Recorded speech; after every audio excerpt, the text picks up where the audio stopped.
El libro de Ruth se enfoca y busca un rey. Eso es lo que estamos viendo y lo que comenzamos la semana pasada, en el capítulo 1. Por lo tanto, hoy yo os invito a que abráis vuestra Biblia por Ruth capítulo 2. Ruth capítulo 2.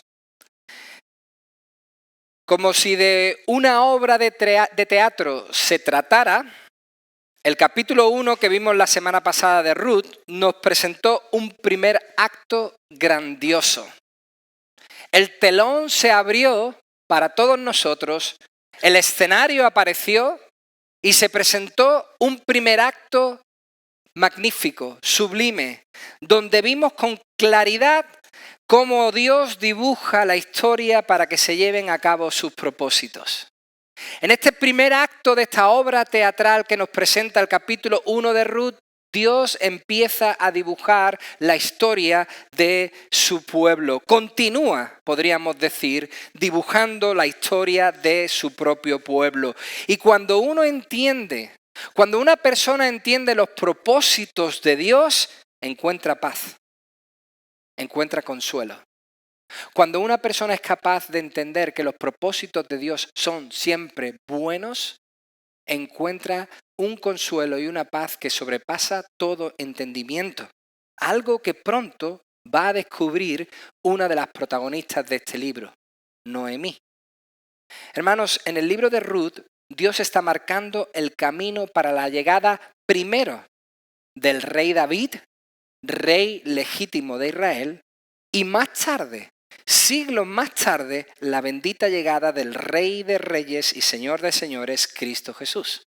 Hoy, en este segundo acto, se abre de nuevo el telón. En este segundo acto de esta obra preciosa se abre el telón y seguimos dando respuesta a la pregunta de por qué el rey David era un rey en quien el pueblo podía confiar. Hoy nuevamente el escenario está delante de nosotros, se abre el telón y todos contemplamos por qué David era un rey bueno para su pueblo. Vamos a orar y pedimos que el Señor nos bendiga. Padre, queremos darte las gracias porque ahora podemos acudir a tu palabra y te pido que a través de ella encontremos el consuelo y la paz que buscamos. Señor, tú eres bueno, siempre bueno, en cualquier circunstancia. Si va bien o si va mal, tú sigues siendo fiel y sigues siendo bueno. Por eso nosotros hoy te adoramos. Por eso hoy nosotros te cantamos. Porque tú mereces toda adoración. Tú eres digno de recibir nuestra alabanza. Y como eres bueno, Señor, nosotros solicitamos tu bondad en esta mañana.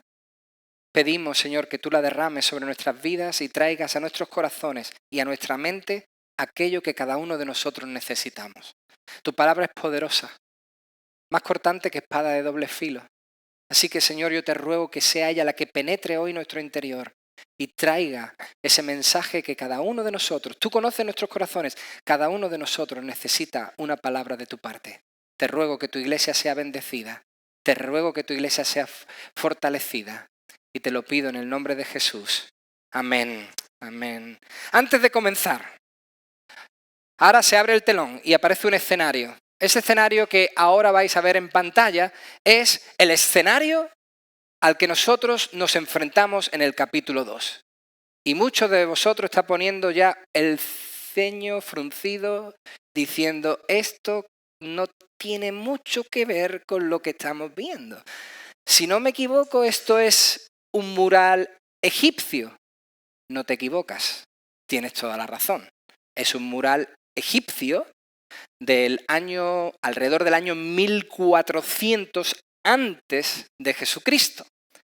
Pero es un escenario muy cercano al Belén al que nosotros nos enfrentamos. A la ciudad de Belén a la que ahora vamos a acudir. Al momento que ahora vamos a estudiar. Porque lo que este mural representa es la vida agraria en Egipto, que era muy parecida a la vida agraria que ahora vamos a ver en el libro de Ruth, capítulo 2. Como veis, ahí hay trabajadores que siegan, que recogen el grano, que con sus herramientas, con su hoz, cortan y portan en su mano. Principalmente todos ellos jóvenes, hombres jóvenes que trabajan para el dueño de una tierra. Son trabajadores fuertes que trabajan para el señor de la tierra, y también hay una imagen, arriba la veréis a la derecha, de una mujer colaborando con estos trabajadores, ayudando, portando alimentos, portando agua, dando el sustento para que el día de trabajo bajo el sol no se haga muy pesado. Ese es el escenario, ahí vamos nosotros, hasta ahí viajamos, ahí nos ponemos y hoy investigamos, buscamos lo que el Señor quería transmitir a los oyentes y poder aplicarlo a nuestra vida. Dice el capítulo 2 de Ruth en el versículo 1. Se abre el telón para nosotros y comienza el segundo acto. Y tenía Noemí un pariente de su marido, un hombre de mucha riqueza, de la familia de Elimelec, el cual se llamaba Booz. Hermanos, Noemí, como vimos la semana pasada, no llega a territorio hostil, no llega a territorio enemigo, no llega a un territorio donde el enemigo la estaba esperando. Noemí llega a tierra conocida, llega a su propia tierra, llega a Belén. Allí tenía familia. Dice el versículo 1 que allí tenía un pariente. Esa palabra pariente significa de la familia de. Elimelec, el difunto Elimelec, tenía un familiar que era como un hermano allí en Belén. De la familia significa del mismo clan. Elimelec y Booz pertenecían al mismo clan. Ese hombre, nos dice el versículo 1, se llamaba Booz. Y lo presenta el autor de una manera sublime. Dice que era un hombre, el texto dice de mucha riqueza, pero el original quiere decir que era un hombre poderoso y de mucho valor en batalla. Ese es Booz. Un hombre poderoso y de mucho valor en batalla. Así nos presenta el autor a este hombre, como un buen alcalde de un pueblo rural que lucha por los derechos y libertades de los suyos, como un gentil caballero, como el Cid campeador. Así nos presenta el autor a Booz. Pero hermanos, para que entendamos lo que el autor acaba de decir de Booz, tenemos que ver ¿por qué es considerado Booz por este autor como un hombre valiente y poderoso? Fijaos, todos sabéis que la tierra que Dios prometió pertenecía a Dios. Toda la tierra es suya. Nuestra hermana Adriana lo ha dicho perfectamente en su oración por la ofrenda. Todo lo que hay es suyo. La tierra pertenecía al Señor, pero Él se la concedió, se la regaló a su pueblo. Sabéis que Dios les sacó de las cargas pesadas de los egipcios donde eran esclavos y prometió, Éxodo capítulo 6, versículo 8, os traeré a la tierra que juré dar a Abraham, a Isaac y a Jacob, y os daré por heredad esa tierra. Yo soy el Señor. Esa tierra que Dios le había prometido a Abraham, esa tierra que Dios le regaló, dice la Biblia que la dividieron en lotes para las diferentes tribus. La tribu que tenía clanes más grandes, pues se llevaba el lote más grande.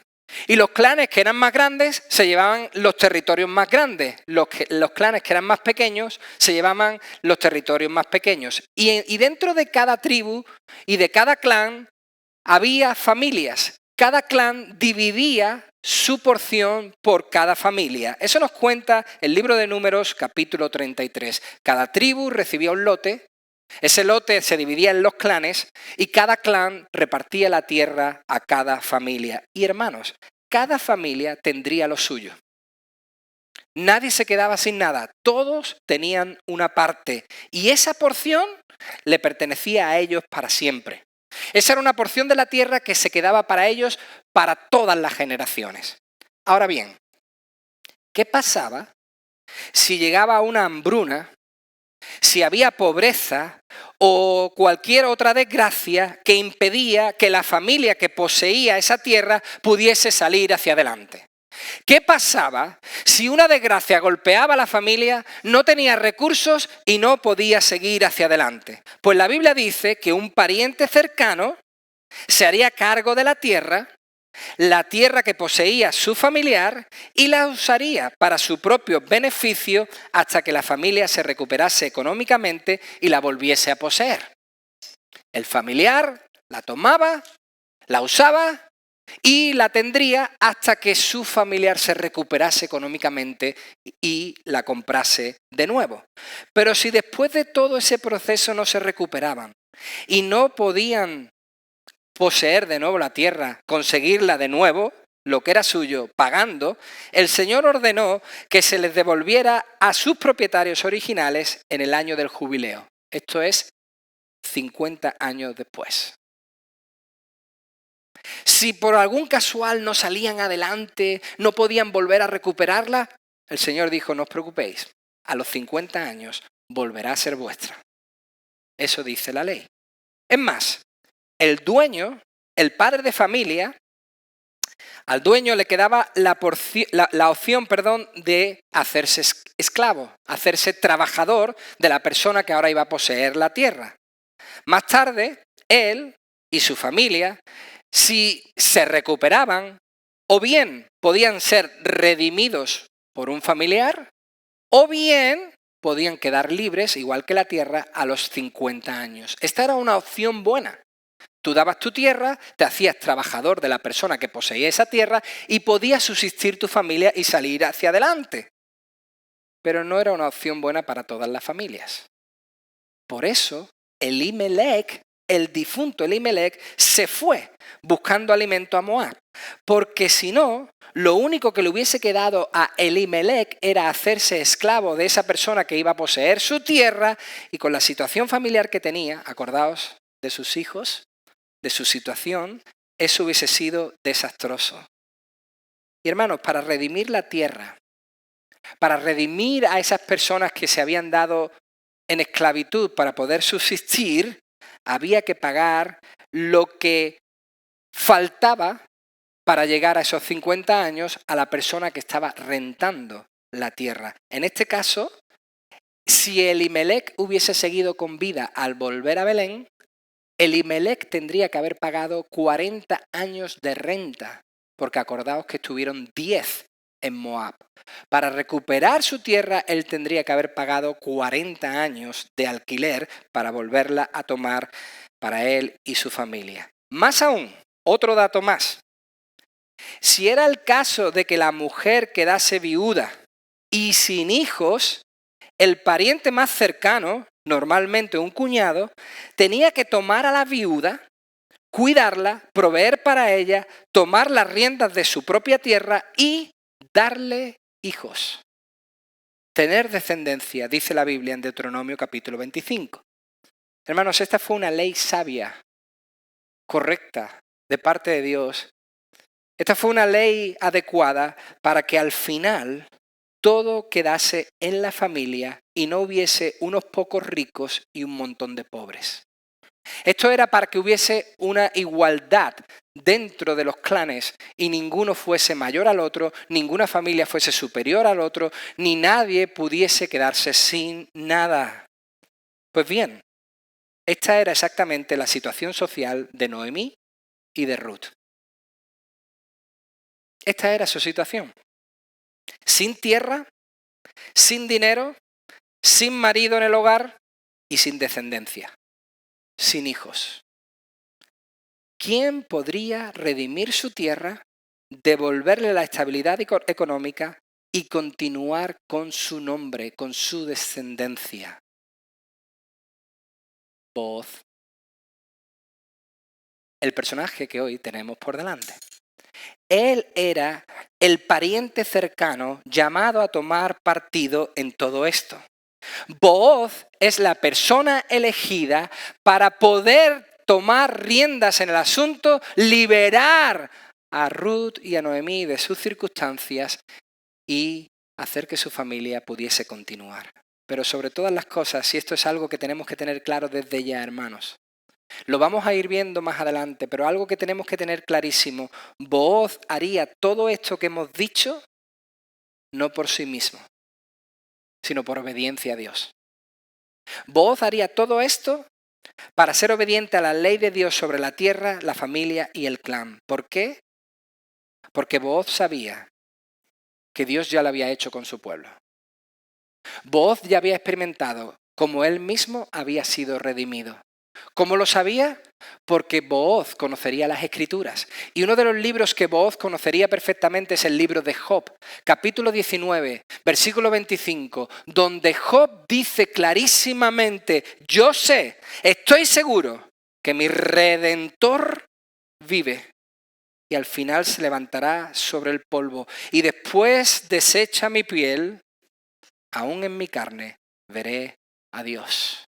Booz sabía que si Dios redime, que si Dios había redimido a su pueblo, él debía imitar a su Señor y redimir obedeciendo a la ley. Por eso, la descripción que le da el versículo 1 es perfecta. La descripción que el versículo 1 hace de Booz como hombre poderoso y valiente es una descripción acertada. El autor va a demostrar que el linaje de David estaba cimentado, arraigado sobre personas nobles. El autor nos va a presentar a Booz como una imagen de lo que sería después el propio rey David. Un hombre noble, poderoso, valiente, buen mayordomo, que trata bien. Esto quiere decir que trata con justicia a propios y extraños. Un guerrero, un Gedeón. Así nos lo presenta el autor, como un Gedeón, un héroe. Eso dice el original. Para el pueblo, este hombre era un héroe. Y dice correctamente el nuevo comentario americano que en este sentido, al final, las acciones de Booz deben considerarse heroicas, ya que rescata a una familia y un nombre de la maldición del olvido. Eso es lo que va a hacer Booz. Hermanos, David desciende de una gran familia. David viene de un hombre noble. Booz contrasta completamente con el hombre tipo de hoy día. Booz es una especie en extinción. Booz es un hombre de los cuales ya quedan pocos. Ese es Booz. Él es uno que buscó no su propia felicidad, sino la felicidad de otro. No buscó su propio bien, sino el bien del otro. Booz tomó sus responsabilidades en serio. No bromeó con el asunto y las atendió absolutamente todas. Hoy se necesitan hombres como Booz, una especie en extinción. Alguno dirá que exagerado, ¿no? Bueno, solo hemos leído el versículo 1. Cuando leamos el capítulo entero, probablemente alguno dirá: te has quedado corto. Vamos a verlo. Versículo 2.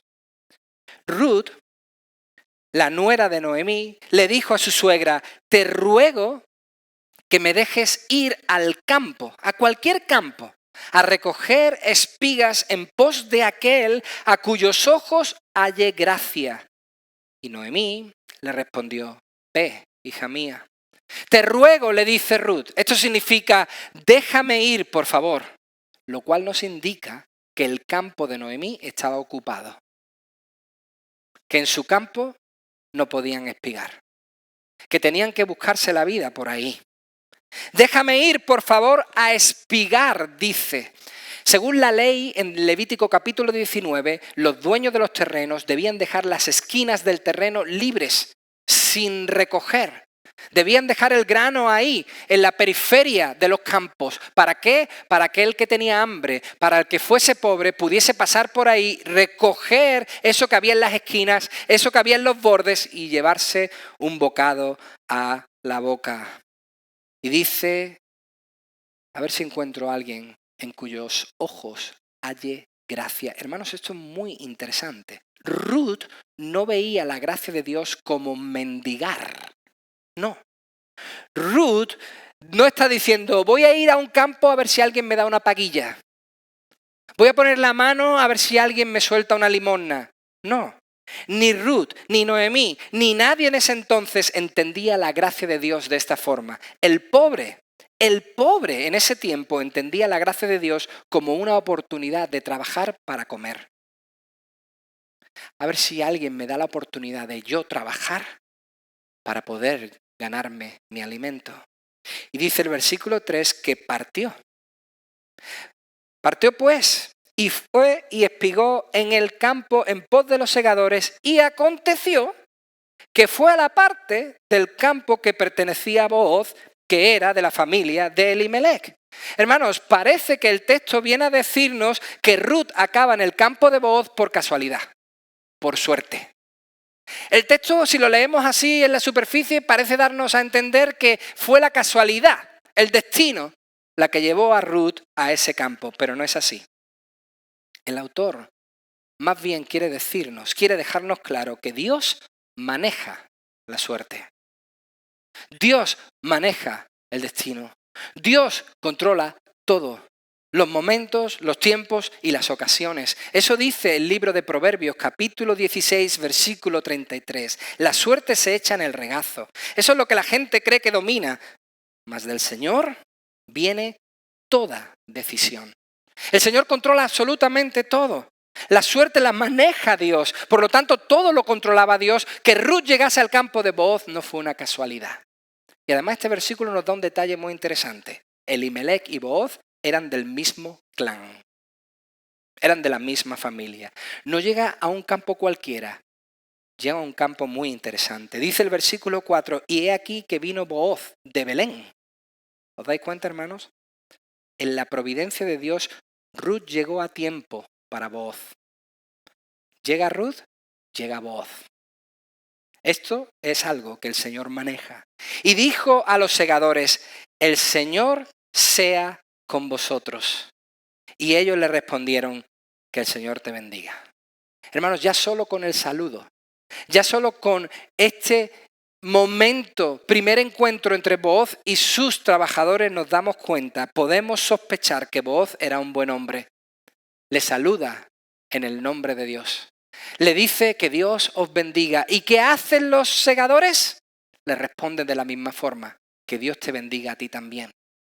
Por lo tanto, aquí vemos que sus segadores apreciaban a su jefe, apreciaban a Booz, que Dios os bendiga, y el deseo de los segadores es el mismo, que Dios te bendiga a ti también. Y dice el versículo 5 que entonces Booz dijo a su siervo, esto quiere decir a su joven trabajador que estaba a cargo de los segadores, ¿de quién es esta joven? La frase no quiere decir a quién pertenece. La frase quiere decir ¿de qué familia es? ¡Ey! Me he dado cuenta que hay una chica ahí. ¿De quién es hija? ¿De quién es hermana? ¿A qué clan pertenece? ¿De qué familia es esta chica? Hermanos, evidentemente Booz no era un hombre que metía la nariz en chismes. Probablemente era el único en todo el pueblo que no se había enterado de la llegada de Ruth. Porque no era un hombre que metía la nariz en asuntos que no le pertenecían. Por eso, al verla dice, ¿quién es? Versículo 6.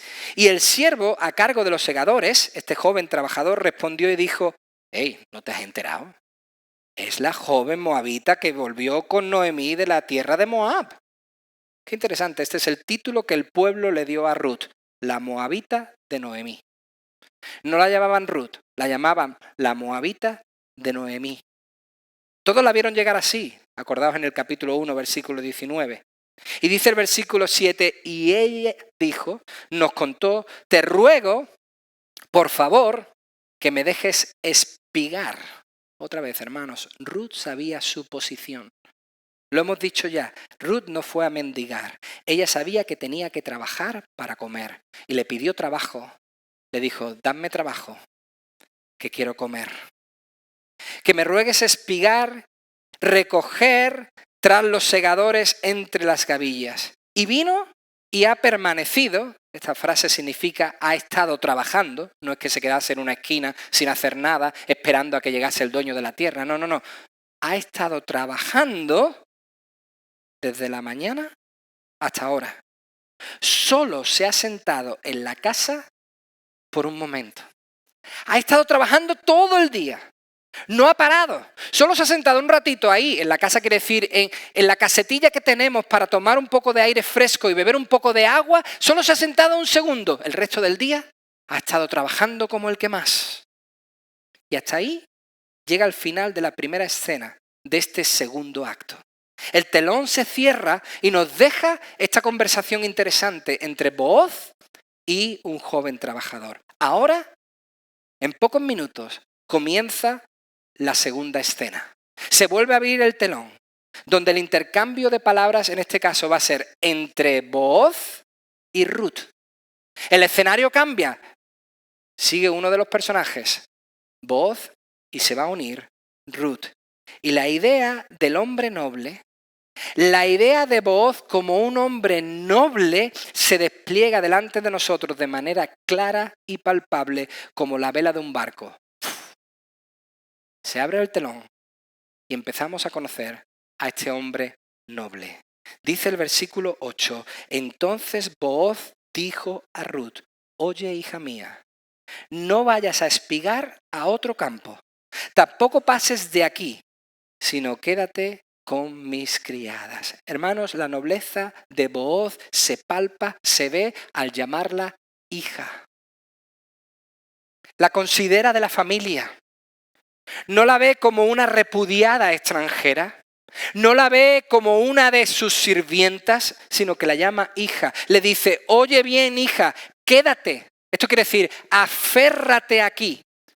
¿Qué hay en la mente de Booz? Booz le está diciendo, igual que te aferraste a Noemí, igual que te agarraste a tu suegra, agárrate a este lugar. Tú perteneces aquí. Versículo 9. Fíjate en el campo donde ellas siegan y síguelas. Pon tus ojos en el campo, Ruth, e imita lo que ellas hacen. Pues he ordenado a los siervos que no te molesten. Y cuando tengas sed, ve a las vasijas y bebe del agua que sacan los siervos. La nobleza de Booz empieza a desplegarse y vemos que no solamente la trata bien al llamarla hija, sino que la protege. Dice, no te van a molestar. Por supuesto, esto hay que entenderlo. No es que Booz tuviese una mafia trabajando con él. Mucho cuidado. No es que esta gente que trabajaba con Booz eran unos perlas a tener en cuenta. No. Booz lo que está haciendo es quitarle presión a Ruth. Tranquila, aquí vas a estar bien. Aquí vas a estar en paz. Nadie te va a tratar mal. Este es un lugar seguro. Hermanos, no solamente su nobleza se ve en cómo la considera, en cómo la protege, sino también en cómo provee para ella. ¿Os habéis dado cuenta lo que le dice? Cuando tengas sed, ve y bebe agua. Iván, eso lo dice cualquier jefe de medio pelo. No. Para que lo entendamos bien, hermanos, debemos ir al nuevo comentario americano que lo explica perfectamente. Dice, en un contexto cultural en donde los extranjeros sacaban agua para los israelitas y las mujeres sacaban agua para los hombres, la autorización de Booz a Ruth para beber del agua que sus hombres habían sacado es extraordinaria. Es sublime. Tú, si tienes sed, ni preguntes. Ve y bebe. Evidentemente, Ruth no se lo podía creer. Estaba en shock. Está tan abrumada, está tan sobrepasada por tanta generosidad, versículo 10, que baja su rostro. Se postra en tierra y dice, ¿por qué? ¿Qué he hecho yo? ¿Por qué he hallado gracia ante tus ojos para que te fijes en mí siendo yo extranjera?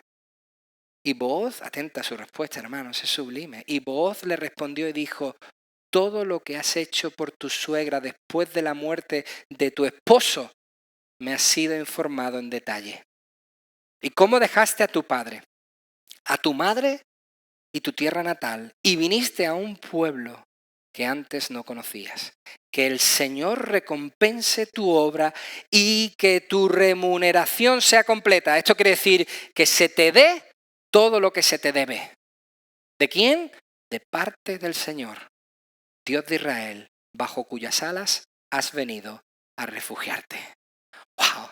Booz está gritando allí delante de todos, esta mujer moabita es de la que habla el pueblo entero. Sí, lo sé, pero ¿sabéis quién es? Esta es la que mostró bondad, compasión a una de las nuestras, a Noemí. Hermanos, la nobleza de Booz se sigue desplegando, sigue brillando. Es un hombre que sabe apreciar actos justos en otras personas. Es un hombre que ve lo bueno en otros. Es un hombre que se fija en las buenas acciones que otros hacen. No se fija en lo malo que hacen, sino que exalta lo bueno que hacen. Hermanos, Booz ha sido amable con Ruth porque es fundamentalmente un hombre bueno. Es un buen hombre, porque solo un buen hombre puede pronunciar estas palabras. Solo un hombre bueno puede hacer las acciones que hizo este hombre. Pero también es amable con Ruth, porque el Señor ya estaba preparando su corazón para ella. Porque detrás de todo esto, Dios está obrando en el corazón de Booz, para que él entendiera lo que estaba a punto de hacer. Por otro lado, Ruth le había dicho a su suegra Noemí, acordaos, en el versículo 2, que deseaba espigar detrás de alguien en cuyos ojos pudiera encontrar gracia, favor. Y aunque no fue una oración a Dios, aunque Ruth no dijo, Señor, ayúdame a encontrar el sitio ideal, el Señor responde a su deseo. Dios responde a su súplica. ¿Quieres ir a un campo donde halles favor? Te voy a llevar yo.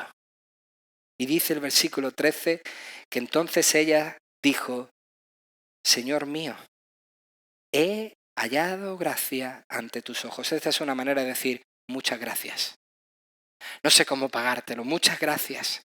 Porque me has consolado y en verdad has hablado con bondad. Esto quiere decir con el corazón, con compasión, con simpatía. Hermanos, Ruth está perpleja. No se lo puede creer. No puede entender que este hombre, aún y a pesar de las diferencias de raza, aún y a pesar de las diferencias de clase, no frenó su bondad. Siguió siendo bueno, aún habiendo diferencias entre ellos.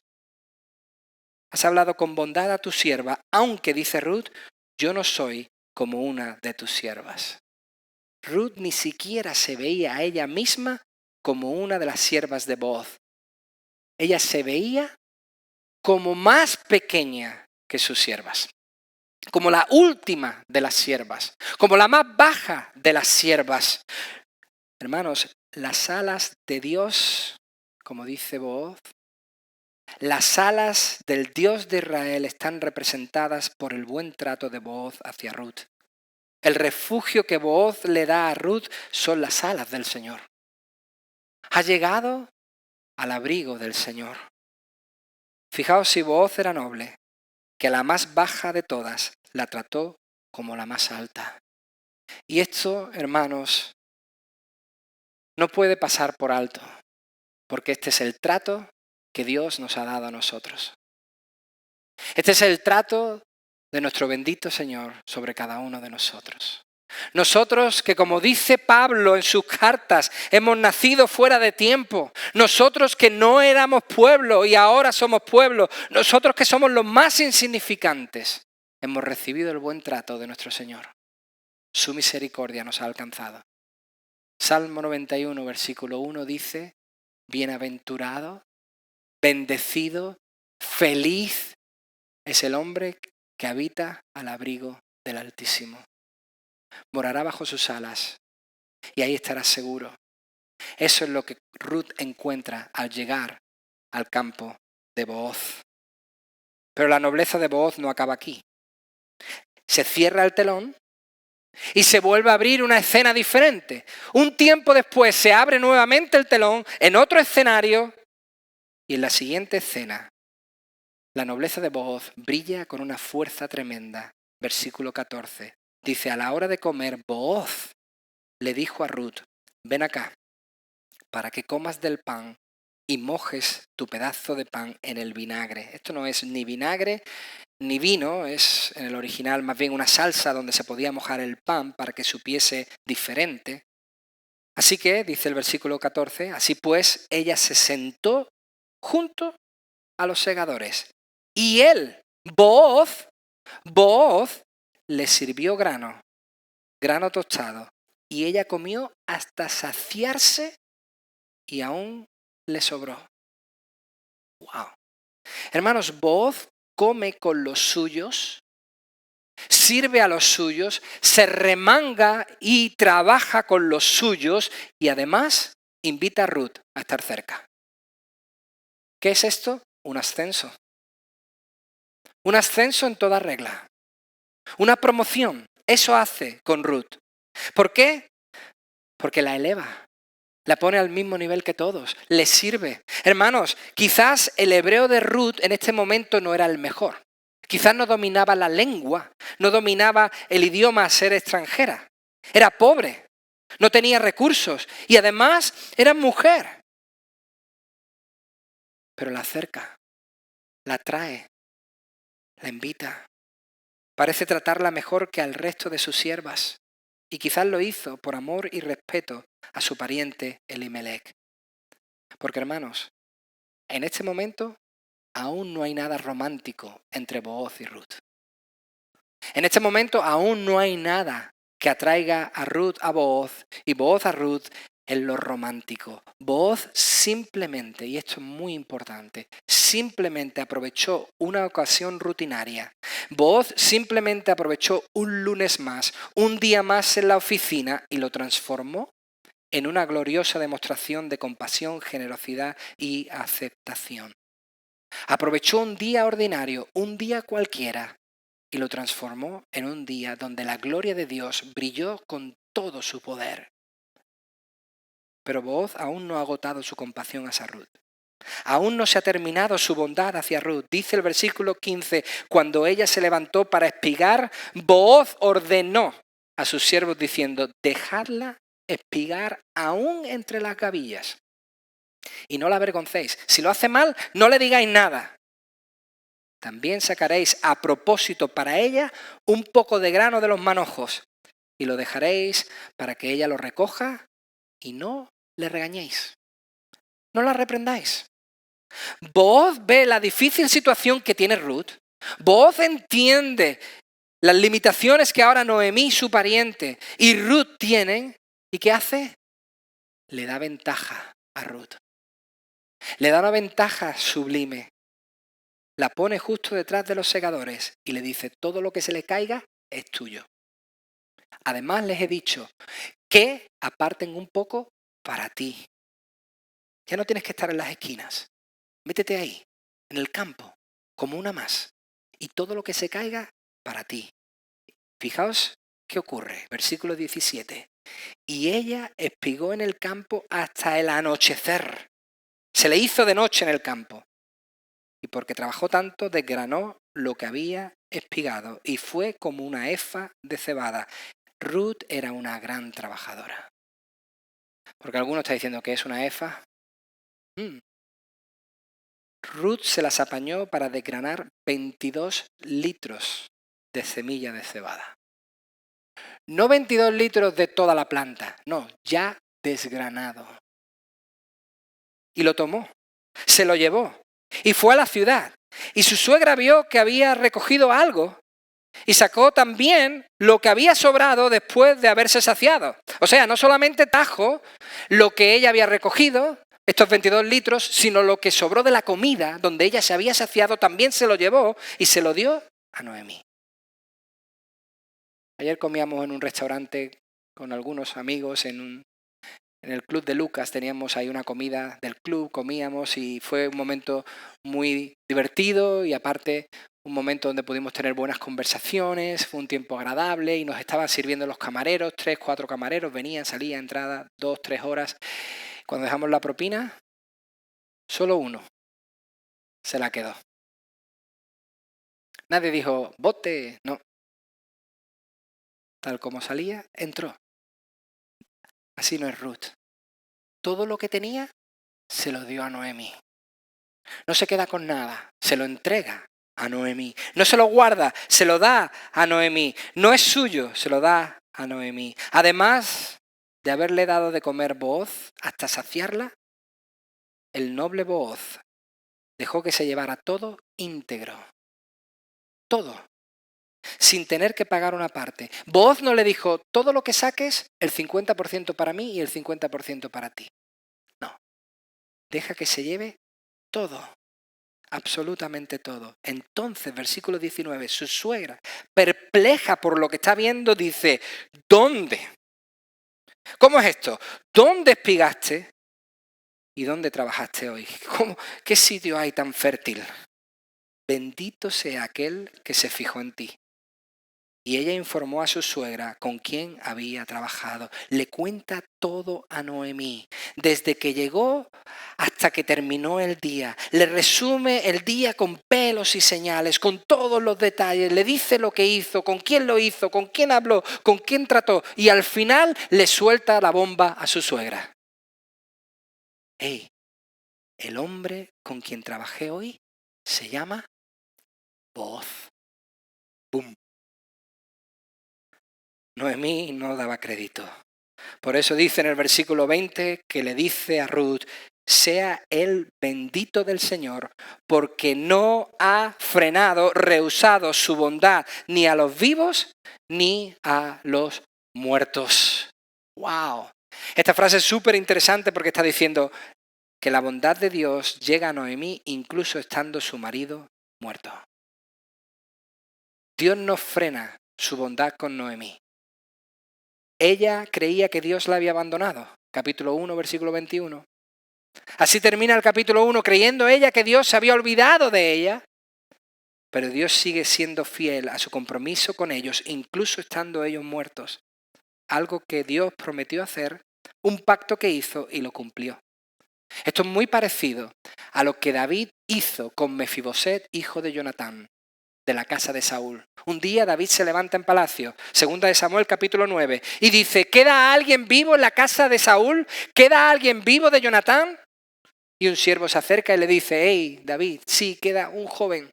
Incluso está en una situación precaria porque está inválido, está mal físicamente. Se llama Mefiboset. Y David dice, traedle. Va a vivir aquí, va a comer de aquí y va a ser como uno de mis hijos. Se comprometió con Jonatán y lo cumplió.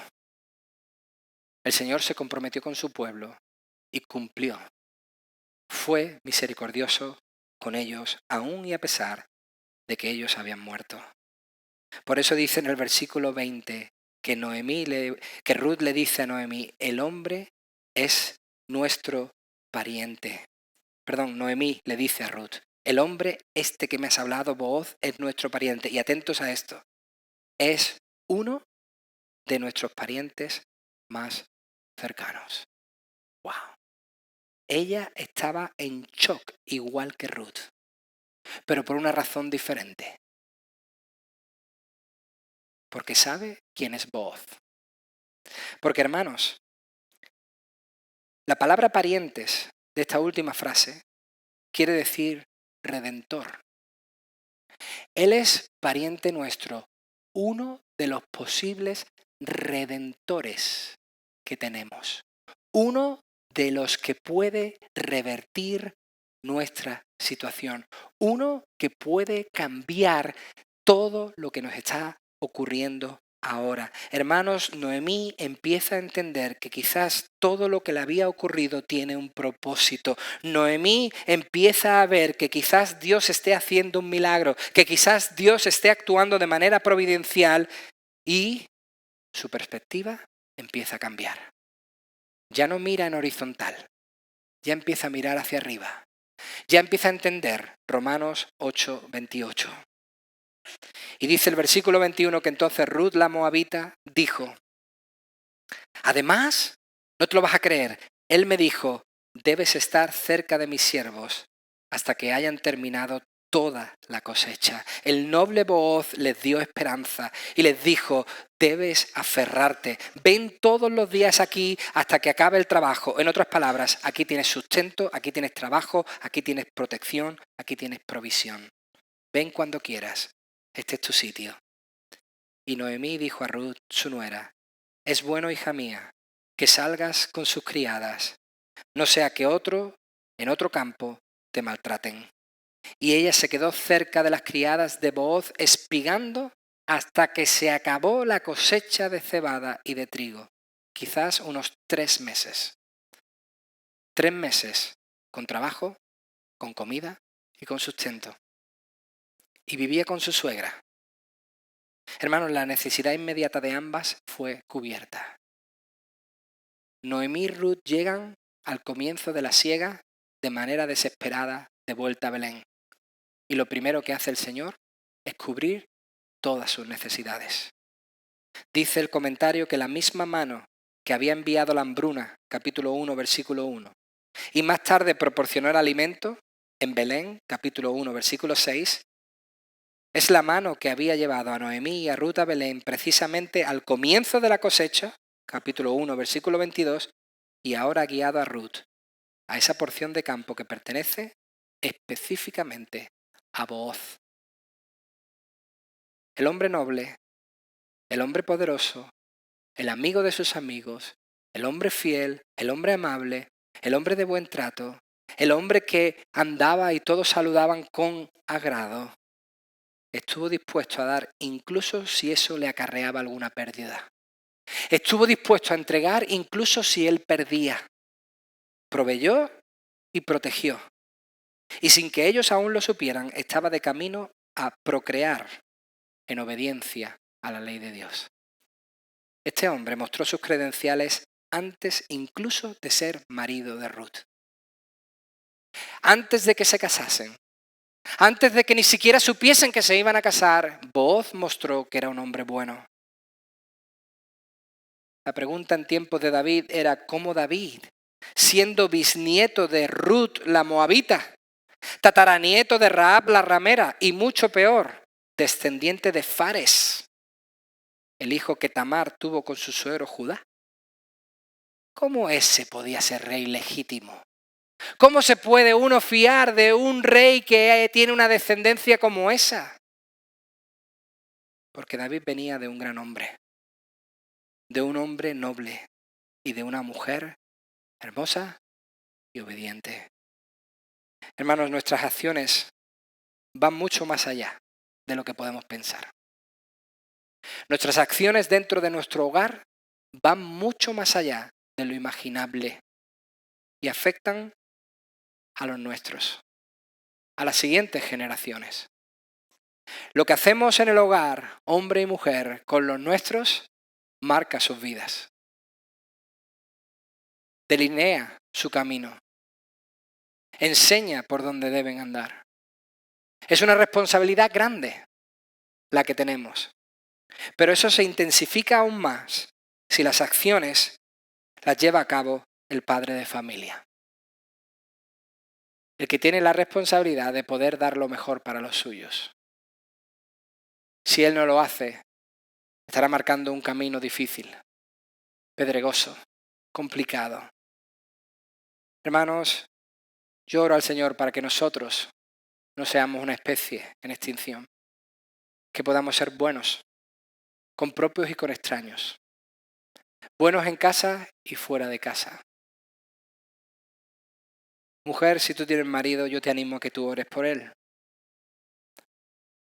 Que pidas al Señor que le haga a una persona que quiera obedecerle, que quiera seguirle, que quiera ser un hombre al que todos saluden con agrado, fiel, amable.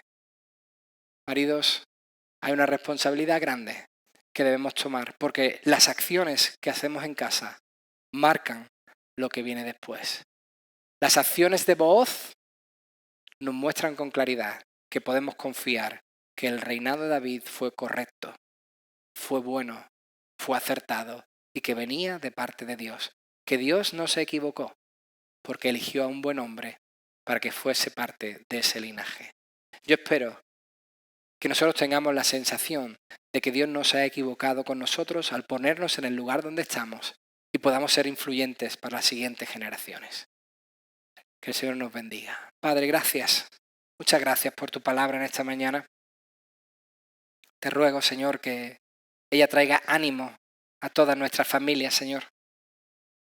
Padre Celestial, muchísimas gracias por todo lo que tú has desplegado delante de nosotros en esta mañana. Quiero rogarte por Estos hombres aquí, Señor, que representan a sus hogares y yo estoy seguro que quieren hacerlo mejor. Danos de tu Espíritu Santo, Señor, y fortalécenos. Ayúdanos, Señor, que podamos ser de bendición para todos en nuestro hogar, para todos los que estén a nuestro lado. No solo en casa, sino fuera de ella, que podamos ser buenos trabajadores, buenos compañeros, buenos estudiantes. Señor, que en esta sociedad tan necesitada, Señor, de esos valores, podamos transmitirlos, podamos de alguna forma implantarlos para el beneficio de todos, Señor. Ayúdanos y capacítanos. Padre, gracias por lo que has traído para nosotros. Yo te ruego que esta palabra fortalezca a tu iglesia. En el nombre de Jesús. Amén.